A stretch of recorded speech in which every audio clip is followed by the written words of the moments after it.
Assalamualaikum warahmatullahi wabarakatuh. Halo semuanya, selamat datang di mini podcast kali ini. Senang sekali saya bisa menemani Bapak, Ibu, dan seluruh pendengar pada kesempatan kali ini. Saya Nina yang akan menjadi host dalam beberapa menit ke depan akan berbincang santai, namun penuh makna mengenai topik yang sangat relevan dan bermanfaat bagi kita selaku aparatur sipil negara. Sebelumnya mungkin saya akan menyapa beberapa teman-teman pembicara kita pada sore hari ini. Yang pertama hadir bersama kita Ibu Sufrianti SIP. Selamat datang Ibu. Terima kasih Bu Nina. Dan ada Ibu Riza Rosalia SH. Selamat datang Ibu. Datang. Juga saya akan menyapa dua teman kita pembicara, Bapak Yova Apriazir dan Bapak Aldi Admiral. Dan pada perbincangan singkat kita kali ini, kita akan mengangkat isu aktual seputar tata kelola pemerintahan dan manajemen ASN. Belakangan ini, publik dihebohkan dengan pemberitaan mengenai pemberian sanksi oleh Badan Kepegawaian Negara kepada pemerintah Sulawesi Barat terkait penonaktifan atau non-job imbas terhadap penyederhanaan birokrasi terhadap puluhan pejabat yang disebut mencapai angka 95 orang. Peristiwa ini tentu menjadi perhatian karena menyangkut penerapan sistem merit, manajemen talenta, serta kepatuhan kepada regulasi dalam pengelolaan ASN. Mari kita kupas bersama isu ini secara objektif dan edukatif agar kita dapat memahami pentingnya tata kelola ASN yang profesional, transparan, dan berorientasi pada sistem merit. Baiklah, sebelum kita membahas perbincangan lebih lanjut, mungkin kita akan menyaksikan terlebih dahulu video pemberitaan yang sedang viral dan isu yang akan kami angkat pada mini podcast kali ini. Mari kita saksikan bersama.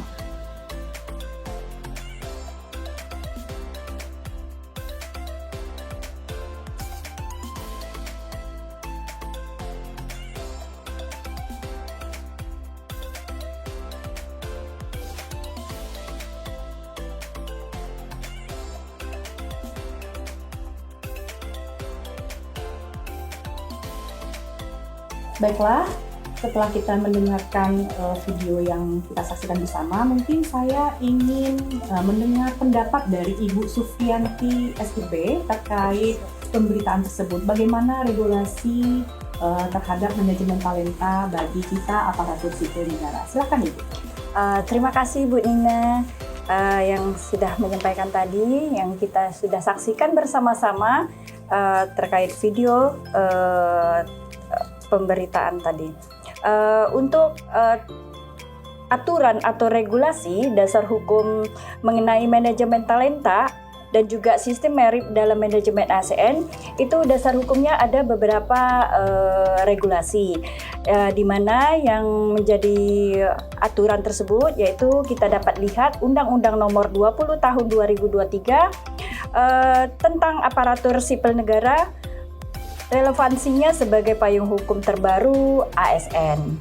Terus salah satu pokok pengaturannya adalah penguatan pengawasan, sistem merit, dan transformasi manajemen ASN. Nah, dapat kita ketahui bersama apa itu sistem merit dalam manajemen ASN, yaitu adalah salah satu sistem dalam manajemen sumber daya manusia yang dapat menjadikan kualifikasi, kompetensi, dan kinerja juga sebagai pertimbangan utama dalam proses perencanaan, pengrekrutan, dan juga pengajuan, rotasi, mutasi juga, pengembangan promosi, retensi, disiplin, dan pensiun pegawai.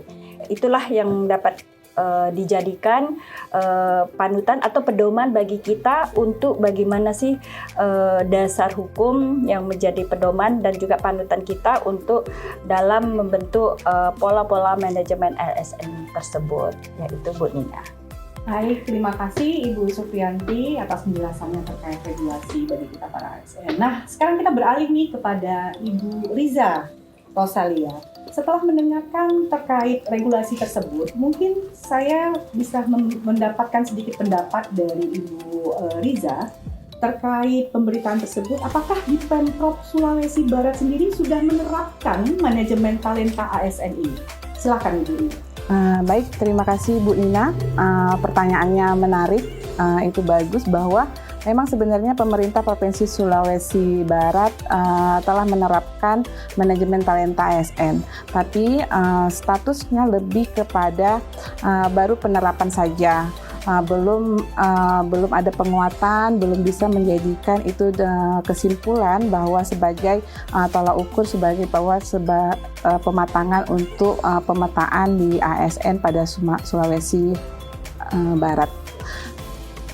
Namun penerapan belum bisa disebut sepenuhnya mapan karena belum adanya pendampingan, belum adanya sosialisasi dan belum ada implementasi, sehingga tata kelola pada pemerintah Provinsi Sulawesi Barat itu belum perlu adanya perbaikan lebih matang. Saya rasa demikian. Baik, terima kasih penjelasannya Ibu Liza. Mungkin kita sekarang beralih kepada Bapak Aldi. Kira-kira nih apa pelajaran utama dari kasus ini bagi kita pemerintah daerah, khususnya nih pemerintah Sulawesi Barat dalam menyikapi sanksi yang diberikan oleh BKN tersebut? Silakan Bapak Aldi. Jadi kalau kita menyikapi kondisi ini sebenarnya pelajaran yang sangat mahal sekali bagi kita ASN. Apa yang dialami oleh rekan-rekan kita di Sulawesi Barat ini kan sebenarnya idenya awalnya adalah dari upaya untuk melakukan perampingan organisasi perangkat daerah ya, dari diciutkannya dari 35 OPD menjadi hanya sekitar 29, tentu berdampak pada non-jobnya beberapa pejabat yang jumlahnya hampir 100 orang. Bagi BKN tentu proses ini dianggap menyalahi norma, standar, prosedur, dan kriteria ya manajemen ASN. Walaupun tentu gubernur sebagai pembina, pejabat pembina kepegawaian daerah memiliki wewenang untuk memindahkan, kemudian memutasi berdasarkan undang-undang pemerintah daerah. Namun tetap saja wewenang tersebut dibatasi oleh undang-undang ASN agar sistem merit yang tadi disebutkan oleh Bu Atri tadi tetap berjalan secara tertib. Dan BKN sebenarnya telah memberikan solusi-solusi kepada Pemprov Sulawesi Barat yang ini dapat kita ambil juga sebagai hikmah. Antara lain adalah BKN menyarankan agar mengembalikan seluruh jabatannya seperti semula. Jadi 95 pejabat yang non-jobkan itu dan ada beberapa yang termutasi agar dikembalikan kepada posisi awalnya. Kemudian yang kedua, proses promosi, mutasi dan lain-lain dapat dilakukan hanya melalui tahapan atau ketentuan yang telah ditetapkan oleh Undang-Undang ASN. Artinya tetap dilakukan prosedur ulang lah, prosesnya diulang lagi dari awal. Jadi itu mungkin solusi yang bisa diberikan oleh BKN ya, menindaklanjuti perkembangan kasus di Sulbar ini, Bu Nina. Terima kasih. Ya, baik, terima kasih Bapak Aldi. Cukup menarik memang terkait pemberitaan tersebut. Tetapi kita balik lagi ke pemerintah Provinsi Kepulauan Riau sendiri. Kita juga tahun lalu, tahun 2025, mendapatkan penghargaan BKN Award bahwa Provinsi Kepulauan Riau menjadi peringkat 2 terbaik nasional terkait manajemen talenta ASN-nya. Nah, saya beralih kepada Bapak Yova Apriazir nih. Dengan adanya kita Pemprov Kepri mendapatkan 2 terbaik nasional ini, kira-kira bagaimana penerapan manajemen talenta di Provinsi Kepulauan Riau yang bisa mendukung atas prestasi bahagia ini? Silakan Bapak Yova. Provinsi Kepulauan Riau sendiri pernah meraih peringkat kedua terbaik nasional. Kalau saya menilai karena Provinsi Kepulauan Riau telah memiliki dasar hukum dan struktur yang jelas sejak awal.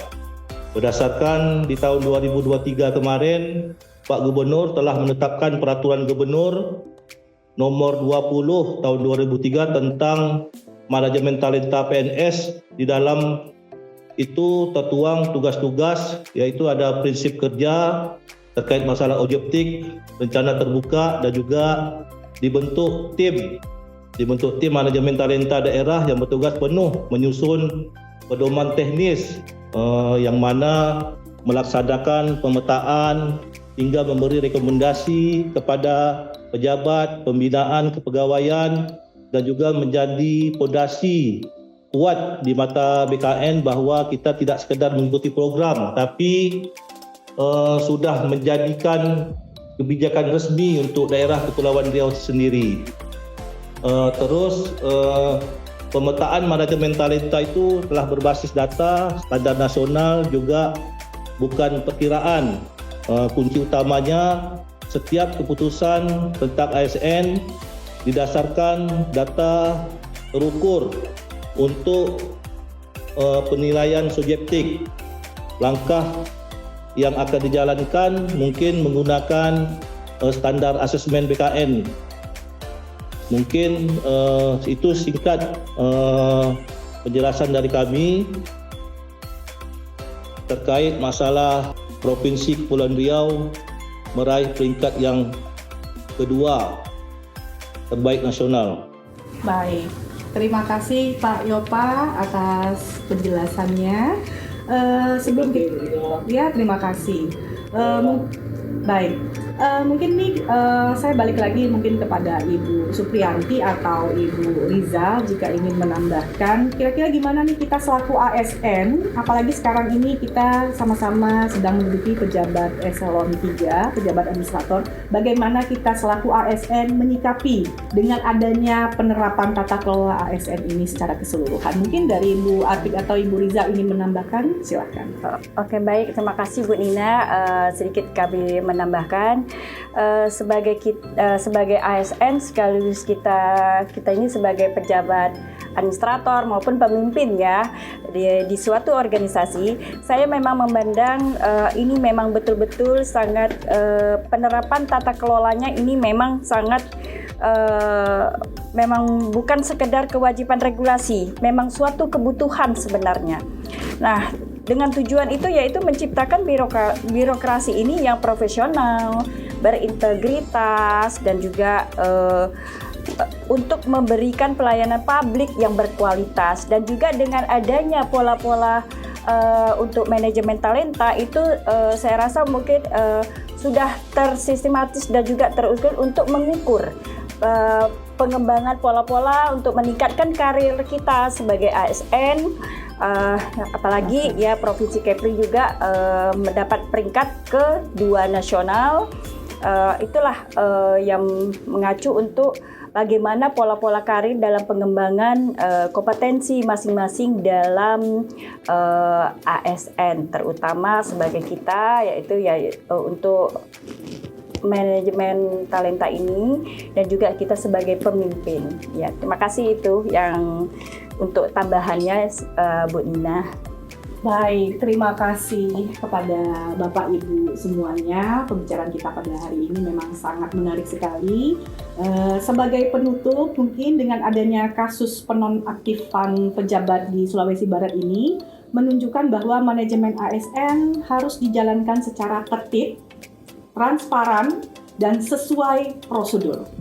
Mutasi atau pemberhentian pejabat bukan hanya soal kewenangan saja, tetapi juga soal kepatuhan dan kewenangan terhadap sistem merit dan perlindungan terhadap profesionalitas kita sebagai ASN.